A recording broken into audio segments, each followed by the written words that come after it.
Another messenger, old Dolon, a veteran officer, a trusty man and fine and honest. The king kept him and gave him to Joan to be chief of her household, and commanded her to appoint the rest of her people herself, making their number and dignity accord with the greatness of her office. And at the same time he gave order that they should be properly equipped with arms, clothing, and horses. Meantime the king was having a complete suit of armor made for her at Tours. It was of the finest steel, heavily plated with silver, richly ornamented with engraved designs, and polished like a mirror. Joan's voices had told her that there was an ancient sword hidden somewhere behind the altar of St. Catherine's at Fierbois, and she sent de Metz to get it. The priests knew of no such sword, but a search was made, and sure enough it was found in that place, buried a little way under the ground. It had no sheath and was very rusty, but the priests polished it up and sent it to Tours, whither we were now to come. They also had a sheath of crimson velvet made for it, and the people of Tours equipped it with another made of cloth of gold.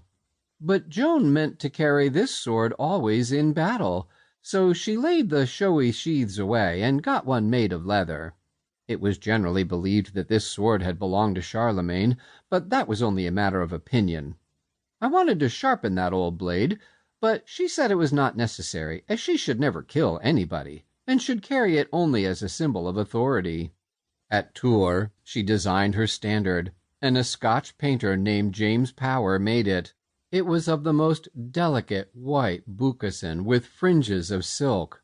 For device it bore the image of God the Father, throned in the clouds, and holding the world in his hand.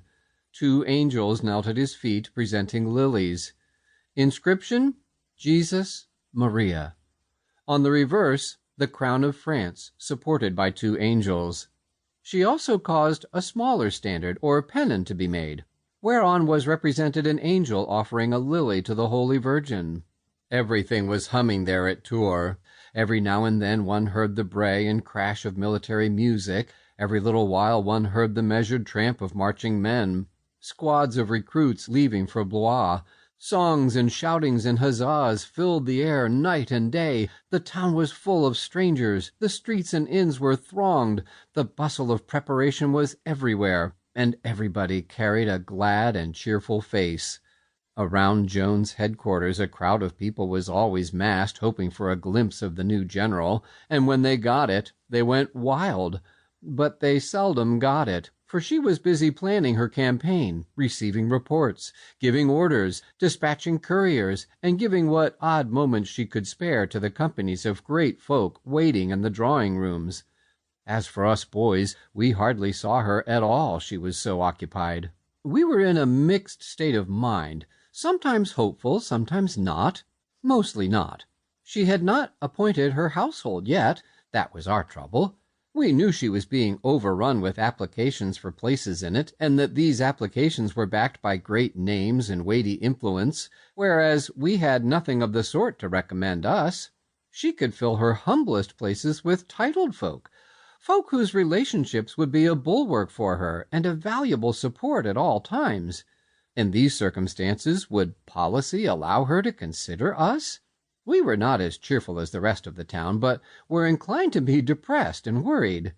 Sometimes we discussed our slim chances and gave them as good an appearance as we could, but the very mention of the subject was anguish to the Paladin, for whereas we had some little hope, he had none at all. As a rule, Noel Rongaison was quite willing to let the dismal matter alone, but not when the Paladin was present. Once we were talking the thing over when Noel said, "Cheer up, Paladin. I had a dream last night, and you were the only one among us that got an appointment. It wasn't a high one, but it was an appointment anyway. Some kind of a lackey or body servant or something of that kind." The Paladin roused up and looked almost cheerful, for he was a believer in dreams, and in anything and everything of a superstitious sort, in fact. He said with a rising hopefulness, "I wish it might come true. Do you think it will come true?" "Certainly. I might almost say I know it will, for my dreams hardly ever fail."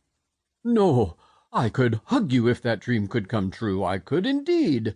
To be servant of the